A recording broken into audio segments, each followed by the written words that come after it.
All right, guys, we're joined today by Jase Dick.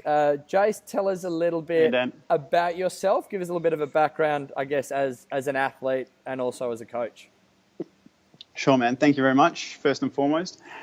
So my journey started as an athlete when I was 15, 16, racing the world titles in BMX. I was racing them here in Perth. And unfortunately, I actually didn't get to race properly because I stacked it in the practice round and caused quite a bit of trauma to myself. I had to go to hospital. And from then on, my whole journey has been a process of trying to still perform at a high level with whatever I was doing, whether it be football, whether it be triathlons, whether it be just in the gym. Still trying to perform at this high level, but working around my injuries, which ultimately caused me to, 5 or 6 years ago, to lose control completely of my body. It was just basically shutting down and had a whole lot of pain everywhere. So when I got into coaching 10 years ago, 11 years ago, I mean, it was just the stock standard personal training. And then as I moved from one modality to the next, I fell in love with Olympic lifting, found the barbell, and then I was a mobile trainer at that stage, so I couldn't really throw a barbell and plates in the back of my car. So I then found kettlebells and found that I could teach many of the same skill sets required for a barbell Olympic lifting with a kettlebell. So I fell in love with them then, and then I discovered that, they're actually a really great tool for discovering your weaknesses. And me putting my hand up first and foremost, I'll say I had a lot of them, which they really highlighted for me. These days, I'll say that the kettlebell either makes or breaks you, and it certainly broke me down to the point where I had to spend a lot of time rebuilding myself. So now, that's what I do for people these days, is just helping to people that have been really broken to rebuild themselves and provide that space for them.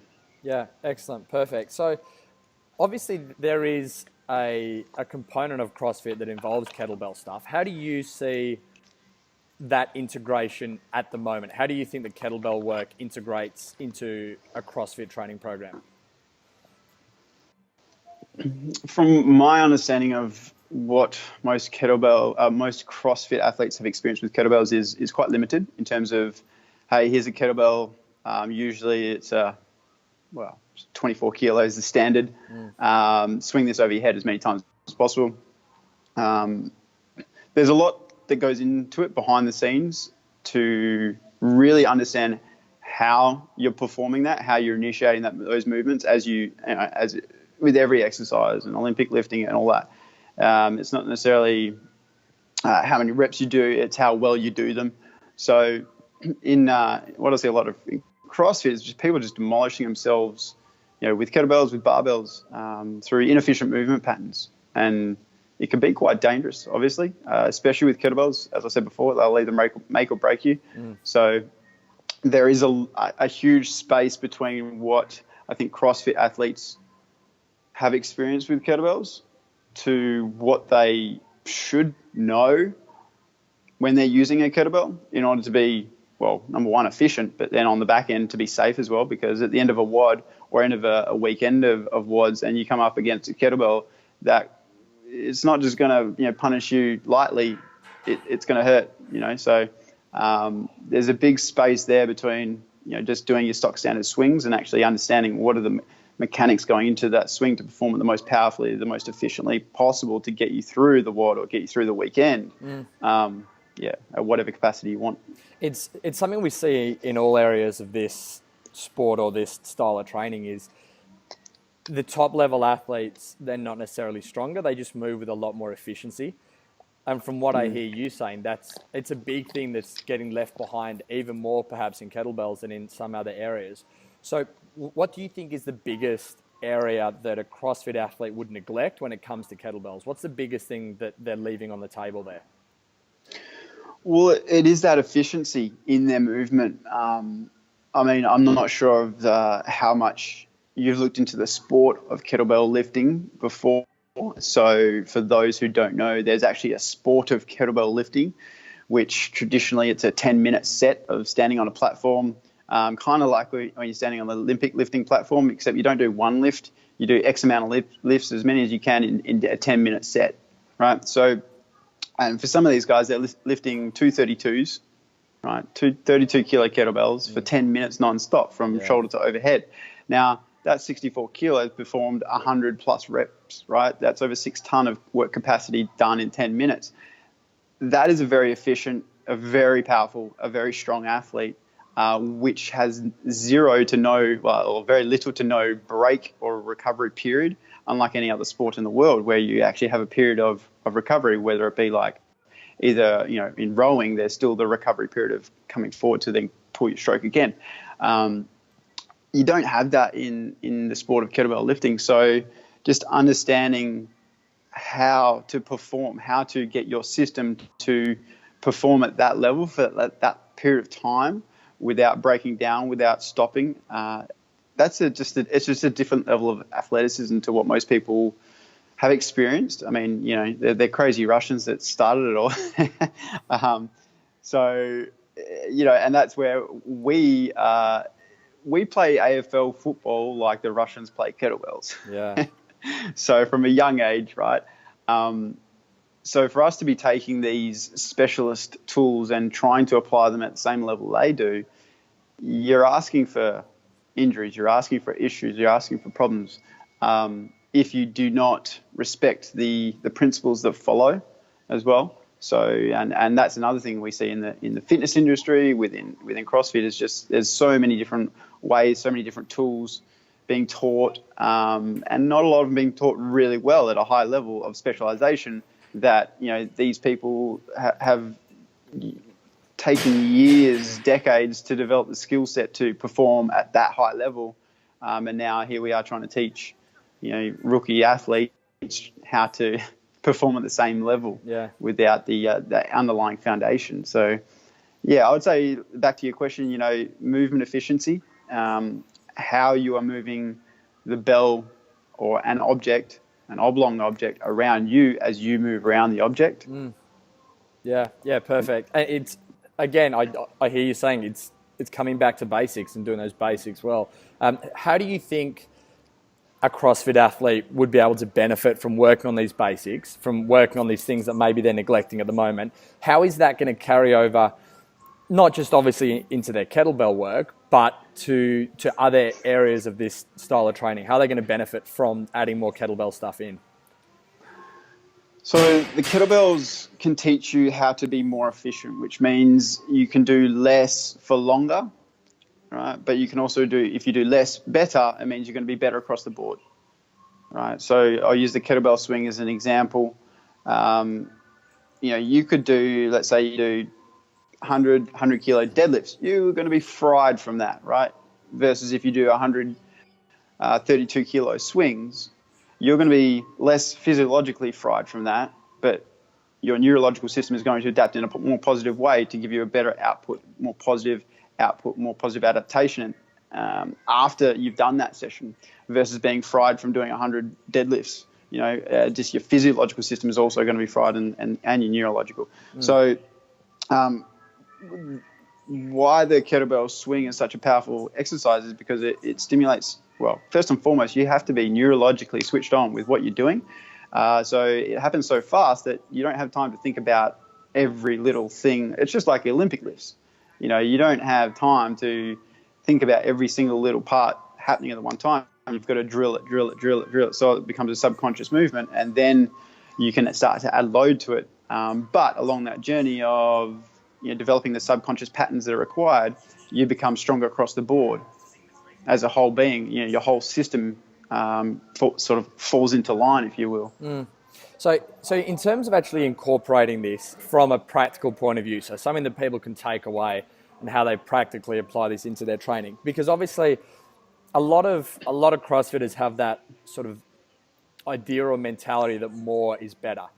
And if someone is saying to them, you need to do some kettlebell stuff, they're going to tape that on top of whatever they're doing at the moment. So they go from doing an hour a day, now they add in 10 minutes of kettlebells, they're now doing an hour and 10 minutes a day, then they add in their swimming, their gymnastics, their strongman, their powerlifting on top of that. So I'm a big believer that good efficient programming is not coming from adding more, but from taking away and saying how much can we strip away and still get maximum effect. So with that being said, how do you think, in your experience, a CrossFit athlete could incorporate more kettlebell work into their training without adding more volume into their training? How can they incorporate into the stuff they're doing already? Yeah, just more swings. More swings? Yeah, no. So, I mean, there's two big exercises. So the swings and the Turkish get-ups are they're my favorite exercises, and they're the foundation. So if you become more efficient at doing a heavy kettlebell swing, you will become better at deadlifts. But if you become better at deadlifts, it will not make you better at swings, right? So it only works one way. So let's just strip it back and go, if you just did more swings and less deadlifts, you're going to become better at deadlifts. It's a transferable skill set. So I would rather teach what is at the foundation of the movement pattern and become really efficient at that versus just doing all this other stuff that you think you need to do more of to get better. It's, you don't need to do more to become better. You just need to do better to become better. Yeah. So performing the fundamental skill better will create the effect that you're looking for. Yeah, it's perfect. as simple as that. Yeah, I'm a big believer that you can train, as you say, a fundamental skill through many different ways. So if you want to get better at deadlifts, you can do deadlifts or sumo deadlifts or hex bar deadlifts or doing kettlebell swings, a whole bunch of different things that you can do. And I think a lot of the time people think that the only way to improve their deadlift is to do lots of deadlifts. And they lose this concept that there is a huge overlap. And as you say, by doing kettlebell swings, not only are you benefiting that movement, but you're benefiting the deadlift as well. So it not only trains specifically the movements we're targeting, but definitely broadens their abilities as an athlete. So 100% transferable skill set. And I think that's a huge thing with any sport is a transferable skill set. Like to teach a footballer how to be better at football, like you can drill the skills, but if he doesn't have the running capacity to keep up with the game, then he's not going to be a better athlete. He's not going to be a better footballer. So, it's getting right back to the foundation, making them better at their foundational movements and then build upon from there. Perfect. So you talked about this sport of kettlebells, and it's its own sport. Again, it's not just a style of training, which I guess is the same as CrossFit. Having spent some time around top level kettlebell sports people, what do you think is a quality that they possess? It could be a physical quality or a mental quality. What's something that they do that maybe CrossFitters don't do as well? How can we learn from top people in that sport? Rest and recovery. Yeah. So they understand the whole system, not just, so traditionally the fitness industry looks at the physiological system and just trains that. Let's just train the muscles and train the muscles and train the muscles. And let's get good-looking muscles. It neglects this whole part of the neurological system, the spiritual system, if you go down that path as well. It's how the system is recovering from the stimulus that you're giving it. So from training I trained with Vasily Ginko, right? He's 7-time world champion in the sport of kettlebell lifting. He's a 105 kilo Latvian dude, and he does 110 reps, right, with 232. So, and this is unbroken, hey? That's unbroken without putting it down in 10 minutes. Yeah. So you grab a barbell, got 60 kilos on it, and you try doing some overhead presses or jerks for 10 minutes, 100 reps, not a problem. So you're looking at 10 reps per minute, right? On average. For those guys, like when you stress the system that much, you've got to understand the importance of recovery. Like, so I think this is just my opinion. A lot of people underestimate the value of rest and recovery from the whole system perspective. So it takes 4 days for your bones to recover from a heavy lifting set, right? So, and this is where stress fractures occur. So for me, for example, I was running when I was doing the Ironman. I got a stress fracture in my right foot. I was like, how did I get that? Because I was like driving my car when all of a sudden it just popped. So, the bones were being stressed beyond their limit. So 4 days is what it takes to recover from a huge heavy lifting set. We see CrossFit is doing multiple lifting sets within a weekend, within a day. And I don't think a lot of people understand the importance of recovering from that and how long it actually takes to recover fully.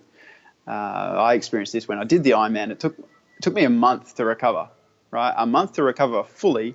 And then I actually ran my fastest 10 kilometer ever after 1 month of doing nothing after the Ironman.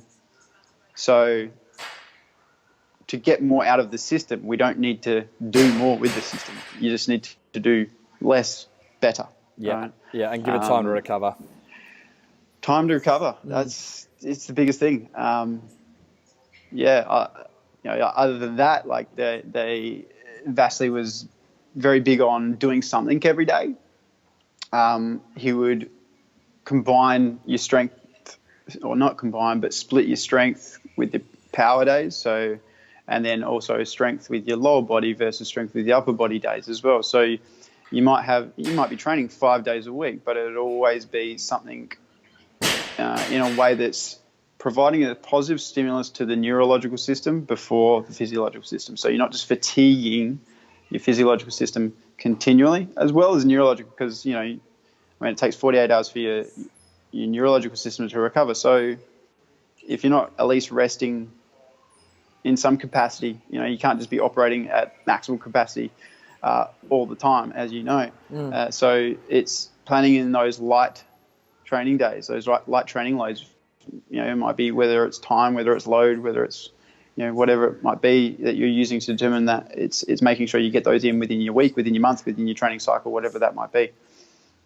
Cool. And you may just have answered this question, but a lot of people will be watching this and listening to this. And again, we talk about this efficiency of programming and making sure that we're doing enough work to get enough of a stimulus to have enough of a response, but also having this recovery as well. Instead of adding more and more and more, is there something that the people watching or listening to this could take away that's a very easy thing to do, very low-hanging fruit, that they can go to the gym tomorrow and apply straight away? So what's the smallest thing they could do that's going to make the biggest difference? So you're talking about minimal effective dose, right? Exactly right. Yep. The smallest thing that they could do with kettlebells, is going to be swings. Cool. It's going to make them more efficient. It's hard to overdo the swings. If you're going heavy with the swings, you just won't be able to do it anymore. If you're going too light, you have to do thousands of swings to completely fry yourself. So it almost protects you from overtraining to a degree. Yeah, absolutely. Like there's been lots of different studies, lots of different experiments of people doing like 10,000 swings as fast as possible. 1,000 swings a day. So 10,000 swings in 10 days is kind of a challenge that some people set themselves. And through that journey that people go through with that, it's just phenomenal that everything else that happens with their physical system just becomes better, more efficient, everything. So they just become a stronger person just from doing that. Cool. It's quite phenomenal. So yeah, that's all I would say is just do more swings. Doesn't have to be heavy, doesn't have to be, super light either, but just put it becoming in there somewhere. Becoming more efficient at that movement pattern, hands down, make you a better athlete. Excellent. I love it. In terms of the sport of CrossFit, and obviously the peak of that is the CrossFit Games, having seen some of what goes on, seeing some of the events for the CrossFit Games, and with your background and your area of specialisation in kettlebells, if you were going to design an event for the CrossFit Games, so you had some of the fittest and most well-rounded athletes on earth, they're going to do what you tell them to do to test them. What would that event look like? How would you test them with kettlebells? It would be based around percentage of body weight, and it would be either for one max swing, so potentially swinging your own body weight, and then also, a percentage of body weight for max reps, right? Just trying to swing your own body weight, like, yeah, it's ridiculous. Like I've tried to do it with an 80, nah. So, like I can deadlift, at that time when I tried that, I could deadlift 150, 160, which for me back then was, that was all right. But there was no, I was like, 80 kilos, yeah, no worries, not a problem. But it's just completely different. When you have to move around, or understanding how to move your body around an object as the object moves around you, it's just like riding your bike. When you first start, you're like gripping on for dear life, and then once you've learned the skill, then you're like, hands free, just going with it. Yeah. So, the heavy swing would be my exercise that I'd choose. I guess it's not something you can fake. I mean, I think almost everything that we've ever seen with kettlebells at that level of competition, you can bluff your way through, and you can find a suboptimal way to do it and not fall back on technique. But I don't think you can fake. I don't think you can fake a max kettlebell swing. No, I mean, I'm just talking even about doing swings just to face height. Yeah, but, even if you had to put body weight overhead, like there's not many people that are going to be able to get that. So I imagine that would determine the, let's say, the boys from the men, so to speak. I like it. Jase, is there anything that we haven't talked about, that we haven't discussed, you'd like to touch on? Not really. I think what people are going to experience from the kettlebells, we're going to touch on the big lifts at the athlete camp. So this is our athlete camp coming up in September. Yep. That's it. Yep. Cool. And I think digging deep into just the basic fundamental lifts, we're going to touch on some pretty in-depth concepts. Like they're simple, but they make the biggest difference. So we're just going to spend some good time doing that, obviously in the limited time that we have. So, yeah, looking forward to that. But no, I don't think there's anything else that I want to throw in there just yet. So we'll leave them hanging. Awesome, mate. So as Jase was just saying there, we are lucky enough to have Jase as one of our coaches in our September athlete camp. So it'll be good to get a practical view on a lot of the concepts that you've covered. And I know, again, we talked a bit about that minimum effective dose. I think some people just need that breakthrough to go, okay, I've had some good coaching, some good instruction on this. Here's how you do it. Let's take this and let's build on this in their own training. So I think that's perfect. 100%. Easy done. Jase, what's the best way for people to get in touch with you if they've got questions or following you on social media? I know you've got a new location set up for your business and stuff. How can people stay up to date with what you're doing? Yeah, absolutely, guys. So if you want to reach out through my personal Facebook profile, that's pretty easy, Jason Dick. And then my business is Earn the Right. So we're just opened up a new location in West Perth. So obviously, you can follow us on Facebook through the business page, or just reach out personally. Always here to lend an ear or answer any questions. So not a problem. Appreciate it. Thanks very much, Jase. Thanks for your time. It's been great having you on board. We look forward to working with you at the athlete camp. Yes, likewise, Dan. Thank you very much. Thanks, mate.